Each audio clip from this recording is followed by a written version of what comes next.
कामावरनं गावात नुकताच आलेलो आणि येऊन बघतो तर गर्दी पुढे जाऊन बघतोय तर भरलेली टॉली सगळी पलटी मारलेली जागी. जीवितहानी झालेली नव्हती कोणाला खरं, परंतु जे काही नुकसान झाले हे फक्त शेतकऱ्यालाच माहित असते. एवढं वर्षभर पीक पिकवायचं आणि शेवटच्या घातीला असा पावसा झाल्यावर शेतकऱ्यांचं आमच्या अवघड झालेली पलटी टॉली भरातल्या लोकांनी आवरायला घेतलेलं आणि मी निघालो घरच्या रस्त्यात. आज दत्त जयंती असल्यामुळे गावात आज सगळं वातावरण खतरनाक झालं. घरात आलो आणि भोका एवढा जोरात लागलेला की मम्मीनं काय खाऊन काय नको एवढं सगळं पडत आणून ठेवलेलं. मम्मीने एवढं प्रेमानं वाढलेलं जीवन जे कल्टी मारली ते संध्याकाळी सालाच उठलेलो बघा. उठल्या समजा गोट्यातलं सगळं आवरून घेतलं आणि आपल्याला जायचं नरसोबा वाडीला. भावानं आपल्याला पहिला सांगितलेलं वाडीला यंदा दत्त जयंतीला जायला. भावाला निघालो रुकडीच्या रस्त्यानं. रस्ता काय खराब असल्यामुळे ले बॉम्ब चाललेले. त्यात भाऊ आपल्या हेवी ड्रायव्हर असल्यामुळे नाही तर बोलत कधी इचलकरंजीत आलो कळालंच नाही. आणि चौकात आल्या पहिला महाराजांचं दर्शन घेतलं. चौकातनं थोड्या अंतरावर खाली घसारटीला का नाही धर्मवीर संभाजीराजे यांची मूर्ती स्थापन झालेली. मग त्याच्या बगलनं थोडंफार राहिलेलं किरकोळ काम चालूच होतं. तेवढ्यातच येऊन पोहोचलो आम्ही वाडीला. काही गर्दी आर त्या नदीच्या पुलापर्यंत पार्किंग येऊन तटलेलं बघा. गाडी आज जाया वाव नव्हता. आमच्याकडे कसं हेवी ड्रायव्हर असल्यामुळे गाडी थेट कमानीत नाद आणि हा एवढ्या गर्दीत निघालो मंदिरात दिसला. आता भावानं कपाळ टेला लावून घेतला कारण की म्हणाला कपाळ मोकळं वाटाल तर टेला लावून झाल्यानंतर 2 नारळ घेतलीत आणि निघालो खाली मंदिरात. यंदा दर्शनाला गर्दी एवढी होती की बोलायचं काही कामच नव्हतं. त्यात मी शिव्या खायची व्हिडिओ केला तेवढा बघून घे की. लक्षपूर्वक बघ,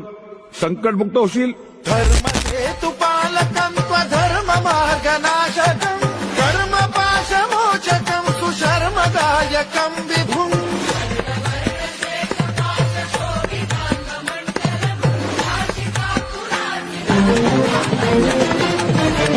व्हिडिओ आवडला असेल तर कमेंट बॉक्स मध्ये श्री दत्त गुरु लिहायला विसरू नका. तर मग असेच व्हिडिओ पाहण्यासाठी आपल्या पेजला फॉलो करून ठेवा.